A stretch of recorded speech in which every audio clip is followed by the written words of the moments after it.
반갑습니다.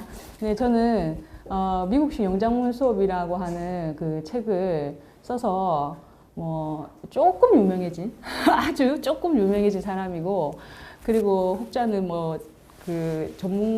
라이팅 전문가다라고 얘기하지만 아직은 배울 게 많은 사람입니다.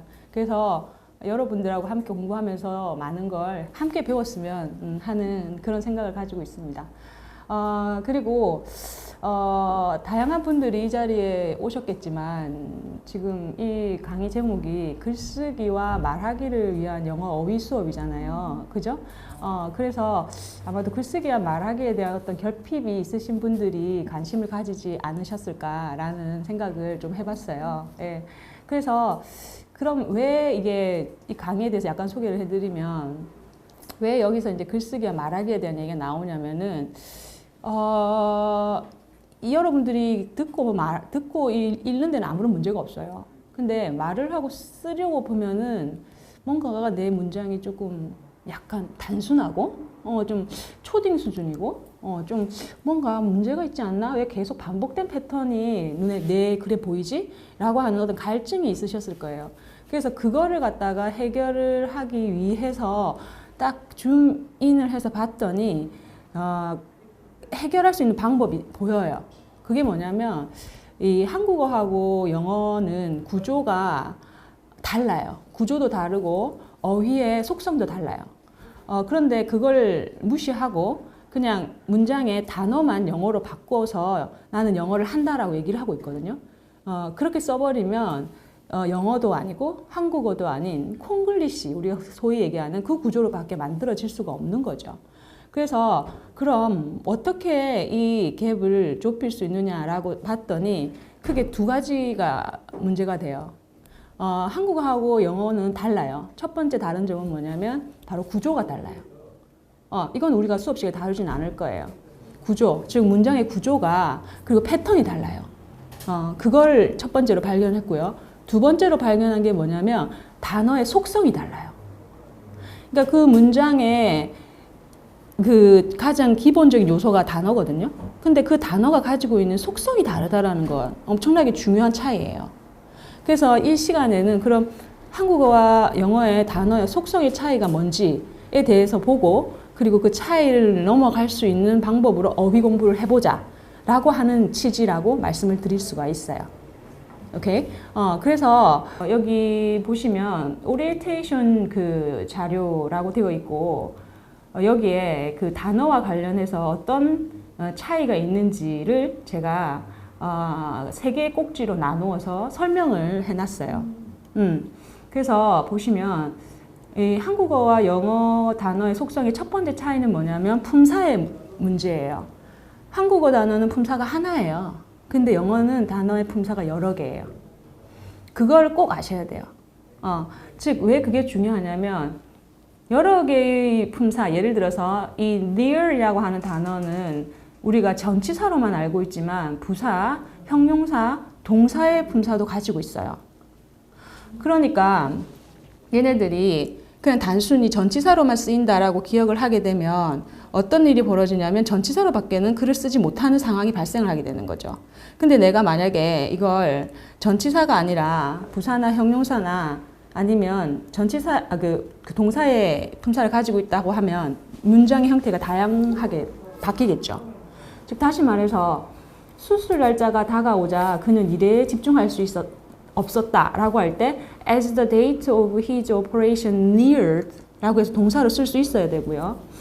그리고 I have heard that their project was nearing completion 해서 마무리되어 가고 있다, 점점. 즉, 가까이 가고 있다라는 이런 식의 동사의 의미를 우리는 사용할 수 없게 되는 거죠. 그러면 내 문장은 단순하다라고 얘기할 수밖에 없는 거지. 이런 가능성을 모르고 있기 때문에. 그래서 우리가 단어를 공부할 때 제일 먼저 이 단어가 만들어낼 수 있는 품사가 뭔지부터 체크를 해야 돼요. 그지? 그 다음 두 번째가 뭐냐? 두 번째 꼭지에서 한국어와 영어의 차이는 바로 의미상의 차이입니다.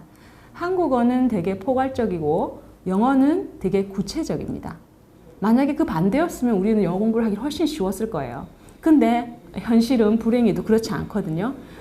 무슨 말이냐면 우리는 복잡한이라는 단어를 가지고 모든 문맥에서 다 쓸 수가 있습니다. 왜? 포괄적이기 때문에. 사람이 많아 복잡하든 요소가 많아 복잡하든 복잡해서 힘들든 간에 우린 다 복잡하다라고 얘기하면 의미가 통합니다. 근데 영어는 어떤 문맥인지에 따라서 구체적으로 다 다른 단어를 씁니다. 그러니까 그 뉘앙스의 차이를 모르면 우리가 적절한 장소에 적절한 어휘를 찾을 수가 없는 거죠. 그런 한계를 가지게 됩니다. 그래서 보시면 컴플렉스 같은 경우에는 사람이 많아서 복잡하면 crowded, 그리고 요소가 많으면 컴플렉스, 그래서 힘들면 complicated 쓰셔야 돼요. 그래서 너무 복잡해서 어떻게 돼? 부서지기가 쉬워요. 그러면 intricate를 쓰셔야 되는 거죠. 그러니까 단어를 공부할 때 단순히 복잡하다라는 뜻만 가지고 넘어가면 이런 차이를 구분해낼 수 없어요. 그럼 이걸 극복하려면 뭐다? 반드시 영영사전을 보셔야 돼요. 영영사전에는 이렇게 풀어서 설명을 해놨거든요. 그러면 풀어서 설명해 놓은 그 문장 속에 키워드를 여러분들이 찾아낼 수 있는 능력이 있어야 돼요. 예를 들어서 full of people이라든지 many components라든지 involving a lot of hard work라든지 delicate way라든지 이런 부분들을 찾아낼 수 있는 눈이 있을 때 어휘를 정확하게 캐치할 수 있는 능력이 생깁니다. 그리고 여기서 더 나아가 이 단어를 쓰는 예문을 반드시 숙지하셔야 됩니다. 그래야지 단어를 실질적으로 문장에서 쓸 수가 있어요. 영어는 여러분 암기 과목이에요. 왜? 언어기 때문에. 언어는 무조건 모방입니다. 방법이 없어요. 왕도가 없어요. 남이 하는 얘기 따라하는 게 언어예요. 그죠? 그렇기 때문에 잘 쓴 영어, 원어민이 잘 쓴 영어를 내가 따라하면 나도 영어를 잘하는 사람이 된단 말이에요. 그러면 무조건 암기력입니다. 그래서 그 단어의 차이를 이해하고 그 해당되는 예문을 보고 그 예문을 외워서 뇌에 입력을 시켜서 적재적소에 꺼내 쓸 수 있을 때 이 사람은 영어를 잘하는 사람이다라고 얘기할 수가 있는 거죠. 오케이? 그렇기 때문에 이 작업부터 반드시 선행이 돼야 됩니다. 그 다음에 단어와 관련해서 세 번째 꼭지가 뭐냐면 바로 동사에 대한 이해입니다. 한국어는 동사가 의미적으로 되게 중요한 역할을 해요. 그래서 술부에서 모든 거의 대부분의 의미를 동사가 해결한다라고 해도 과언이 아닙니다. 그런데 구조를 만들거나 시제를 결정하거나 아니면은 태를 결정하거나 할 때는 영어에서 다 동사가 그 기능을 하는데요. 한국어에서는 동사가 그런 기능을 전혀 하지 않습니다. 그래서 우리가 영어 동사를 공부할 때 의미적으로만 기억하고 넘어가면 가장 핵심적인 내용을 놓치게 되는 거죠. 이 동사가 어떤 구조를 만들고 이 동사의 과거형은 어떻고 이 동사가 가지고 있는 태의 형태는 어떻고 이런 것까지 다 커버를 해야 되는데 그 중에서 특히 중요한 게 뭐냐면 이 동사가 어떤 구조를 만들 수 있는 능력이 있는지를 체크하는 게 제일 중요합니다. 즉 구조라고 하면 우리가 흔히 얘기해서 1형식, 2형식, 3형식, 4형식, 5형식이라고 하는 문장의 형식을 얘기하는데 동사가 그 형식을 결정합니다. 그래서 이 동사가 몇 개의 형식을 만들 수 있는지를 정확하게 알아야지 내 문장이 다양해집니다. 내가 만약에 이 문장이 3형식만 만드는 걸로 알고 있다면 5형식하고 4형식은 만들 수 없겠죠. 그지? 자, 그렇기 때문에 동사를 공부할 때 이렇게 만약에 throw라고 하는 단어를 쓴다면 이 throw가 만들어낼 수 있는 의미를 캐테고리별로 정리를 하고 그 의미에서 만들어낼 수 있는 형식을 다시 정리를 해서 거기에 해당하는 예문을 옆에 첨부해서 이 예문을 외우셔야 됩니다. 아까 말씀드린 대로 그래야지 영어를 실질적으로 쓸 수가 있어요. 오케이? 그래서 동사를 단순히 뜻만 보고 넘어가는 게 아니라 이렇게 구분해서 세션별로 나누고 예문을 중심으로 내 걸로 하나하나 만들어가는 작업 없이는 절대 라이팅하고 스피킹을 제대로 할 수가 없어요. 그래서 우리는 이 세 가지 문제의식을 가지고 우리 수업 시간에 이 세 개의 세션을 공부를 할 거예요. 그래서 우리가 제일 중점을 두는 거는 이 의미가 그죠? 다른 그죠? 복잡한이란 이 단어가 어떻게 다 다른지에 대한 이 내용을 중점적으로 어휘 분석을 할 거고요. 그리고 이거에 해당해서 그럼 실질적으로 외국인이 쓴 글 안에서 이 단어가 어떤 차이를 가지고 녹여 들어가는지를 단락 실습을 통해서 볼 거예요. 이 부분을. 그 다음에 이 단어 품사가 여러 개인 아이들을 따로 다음 세션에서 공부를 하고 예문을 외울 거고요. 그 다음에 주요 동사들, 핵심 동사들을 가져와서 그 동사의 형식별로 예문을 공부할 겁니다. 그래서 이 세 개의 내용으로 우리 수업은 구성이 된다는 거. 그죠? 아주 시스테매틱하죠? 아주 시스테매틱합니다. 자, 그래서 이게 이제 우리가 원래는 그러니까 2시간 동안 진행되는 수업인데 이제 우리가 4시간 수업이잖아요. 그래서 중간에 브레이크를 하고 또 이제 세컨 세션을 진행을 하고 똑같은 구성으로 진행이 된다는 거. 그거를 이제 말씀을 드리고 싶습니다. 오케이. 자, 그러면 여기까지 그 질문 있으십니까?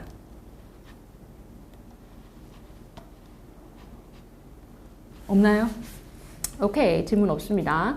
자, 질문이 없으면 이제 우리가 이 유사 어휘 테스트, 아까 얘기했던 의미가 많은 그런 의미가 다른 다양한 의미를 가지고 있는 이 유사 어휘 테스트부터 우리가 진행을 해보도록 하겠습니다. 자, 그러면 이 유사 어휘를 한번 보도록 할게요. 자, 이것들은 남성과 여성을 규정한다. 즉, 지금 유사 어휘 테스트의 첫 번째 테마는 규정하다예요. 규정하다. 우리가 한국어를 규정하다라고 찾아보면 define, characterize, shape, stipulate 이 4개의 단어가 나옵니다. 어떤 차이가 있는지 여러분들이 일단 실제적으로 한번 문장 속에서 찾아보시면 좋을 것 같고요. 그 다음에 두 번째 꼭지는 뭐냐면 목적이라는 단어들입니다. purpose, aim, objective, end 다 한국어로는 목적입니다. 그런데 다 다르죠? 어떻게 다른지 여러분이 가지고 있는 gut feeling, 그죠? 어떤 느낌으로 한번 찾아보시길 바라겠고요. 그 다음에 세 번째 단어는 주장이라는 단어입니다. 우리 얼마나 많은 주장을 사용합니까? 그죠? argument, claims, assertion, insistence 다 한국어로는 그냥 주장입니다. 엄청 많이 쓰인 단어예요. 그죠? 근데 다 다릅니다. 문맥에서 찾아야 돼요. 모든 답은 문맥에 있습니다. 그 다음에 마지막 단어가 뭐냐면 바로 행동입니다. 행동으로 쓰는 performance, act, action, behavior이 어떻게 다른지 여러분이 알고 있는지를 한번 체크를 해보시기를 바랄게요. 그래서 총 16개의 문제가 있어요. 그죠? 자, 여러분들이 한번 맞다고 생각하는 거에 그냥 느낌이 가는 대로 한번 체크를 해서 문제를 풀어보시기 바랍니다. 컨텍스트를 보시고요. 자, 지금부터 시작할게요. 같이 한번 해볼게요. 자, 여러분들이 가지고 있는 도대체 아는 단어인데 왜 모르겠지? 라고 하는 갈증을 해결해 드리겠습니다. 일단 간단하게 말씀을 드려서 그 규정하다라고 할 때 이 4개의 단어의 차이를 먼저 말씀을 드릴게요. define이란 단어는 단어의 의미 혹은 어떠한 행동의 의미, 어떤 사실의 의미를 규정할 때 쓰는 게 define입니다. define.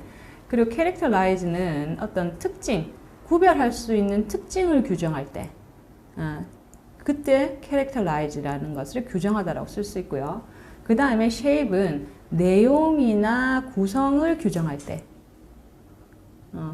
내용이나 구성을 규정할 때 우리는 shape이라는 단어를 동사로 씁니다.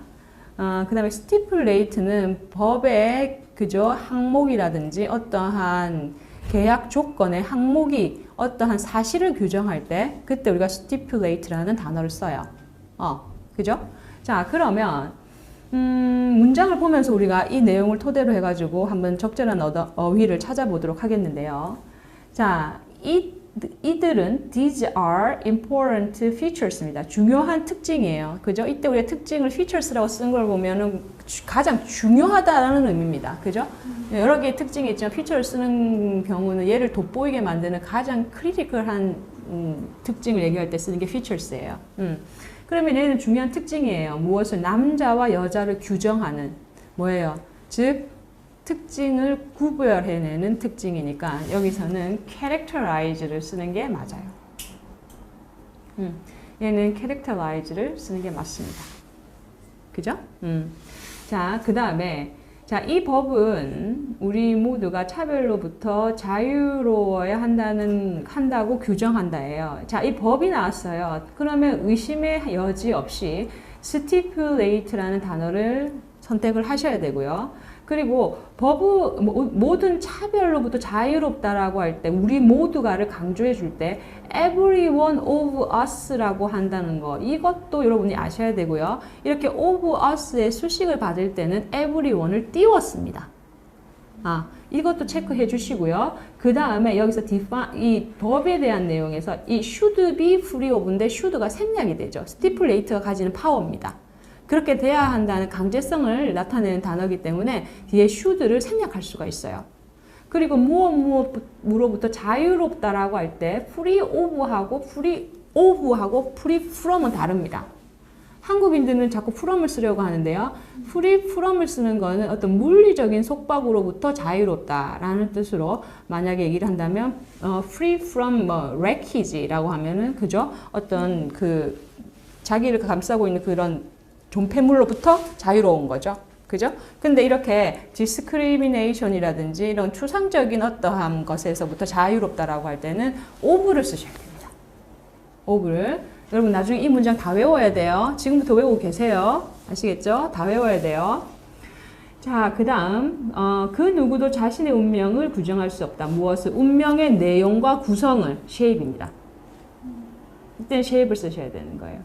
No one can shape their own destiny. 그죠?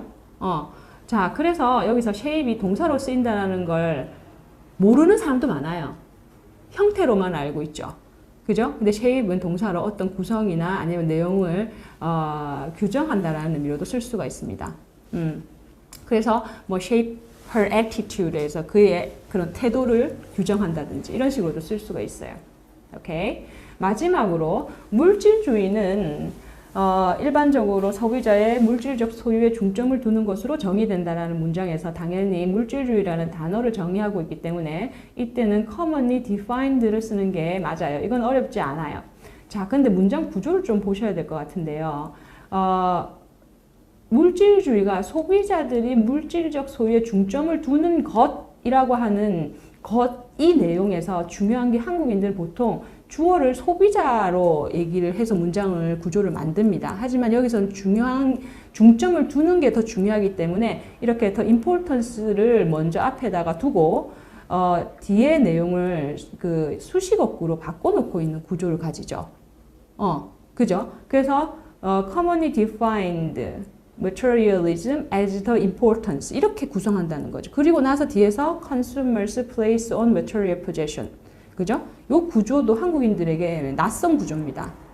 기억하셔야 되고요. 그리고 중점을 두다라고 할 때 place importance 혹은 attach importance 그죠? attach는 붙이다라는 뜻이죠. 그죠? 그래서 중점을 두다라고 할 때 put emphasis on 말고 그거는 강조를 한다는 뜻이고요. 중요하게 다루다라고 할 때는 put place importance, attach importance 이렇게 쓰셔야 되는 거예요. 이거 많이 쓰이는 표현이니까 꼭 기억하시기 바랍니다. 자, 그래서 이제 규정하다에 대한 내용을 봤어요. 내가 정말 단어를 모르구나. 나 좀 한다고 생각했는데 아직 멀었구나를 첫 번째에서 강하게 한 방 맞았습니다. 자, 두 번째 가봅시다. 목적을 볼게요. 자, 이것도 진짜 미쳐버릴 것 같아요. purpose, aim, objective, end 모르는 사람 없어요. 그죠? 근데 뭘 해야 될지 모르겠어요. purpose는 어떤 목적이에요? 존재하는 이유입니다. 이유. purpose는 이유예요.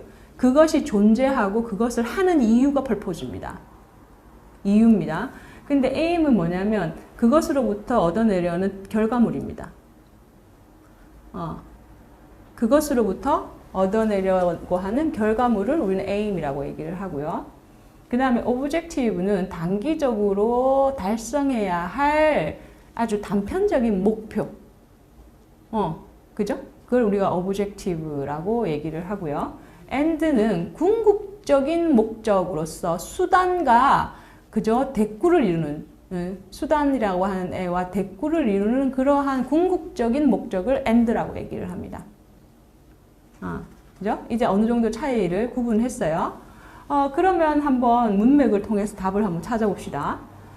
자, the blah blah of their movement입니다. 그들의 운동의 목적, 즉 독립운동이라든지, 그죠? 뭐 이런 운동을 얘기를 하겠죠. 그것에서 가지고 오려고 하는 최종 목적은 뭐냐면 바로 independence of their motherland, 모국, 즉 조국의 독립이라는 거죠. 그럼 뭐예요? 바로 결과물입니다. aim입니다. 그죠? 그걸 통해서 가지고 오려는 결과물이기 때문에 이때는 aim을 쓰는 게 맞아요. 그래서 the aim of their movement is the independence of their motherland라고 얘기하는 게 맞죠. 그죠? 그 다음에 6번을 보시면 회사가 이루고자 하는 재정상의 목적 이건 뭐예요? 즉 단기간에 그죠? 수익을 오르기 위해서 가지고 있는 세부 분야의 목적이죠. 그럼 오브젝티브예요. 그럼 오브젝티브를 쓰셔야 돼요. 그래서 the companies 회사가를 소유격으로 씁니다. 그래서 companies financial objectives라고 하셔야 돼요. 그죠? 무엇이 있다라고 할 때는 동사 include. 무엇이 있다라고 할 때는 동사 include라는 거 그것도 함께 기억을 하셔야 되겠고요. 그리고 여기서 엄청 중요한 게 뭐냐면 한국어에서는 판매 향상, 이익 증가, 경제적 안정성이라고 해서 이렇게 향상 증가가 명사로 쓰이는데 이게 영어로 바뀔 때는 다 뭘로 바뀌냐면 분사로 바뀝니다. 이거 꼭 기억하셔야 돼요. increasing sales, growing profit이라고 하지 profit growth, sales increase 이런 말 없어요. 그래서 얘가 이렇게 증가, 향상이라는 의미로 쓰일 때는 분사로 바뀌어서 명사를 수식하는 구조를 가진다. 영어에서는. 이걸 또 기억을 하셔야 됩니다. 이 문장에서는. 오케이. 자, 그러면 7번으로 한번 가보도록 할게요. 너무 빠른가요? 딱 좋아요? 딱 좋아요? 오케이. 갈게요. 자, 우리의 목적을 달성하기 위한 어떤 수단이 반드시 있을 것이다. 자, 여기서 수단이 있을 것이다 라고 해서 there must be some means가 나왔습니다. 그죠? 그럼 뭐가 되겠어? 당연히 ands가 오는 게 맞아요. 수단과 상반되는 결과. 오케이? 궁극적으로 우리가 이루려고 하는 목적. 그런 의미의 목적은 우리가 ands하고 means를 이렇게 수식, 대꾸를 이루어서 종종 많이 쓰지요. 오케이? 그래서 there must be 반드시 할 것이다. 라는 의미의 조동사 들어갔고요. 그 다음에 사업 활동의 목적, 즉 우리가 사업을 하는 이유 맞죠? 우리가 사업을 하는 이유는 뭐예요? 돈을 벌려는 거예요. 그게 이유예요. 당연히 purpose가 되는 거죠. 그죠? 예문을 보니까 이해가 되죠? 예문을 보면 이해가 돼요. 이해가 됩니다. 그래서 the purpose of business는 뭐다? is to make money. 이렇게 해서 이 자리에는 purpose를 집어넣어야 된다. 라고 말씀을 드릴 수가 있습니다. 오케이?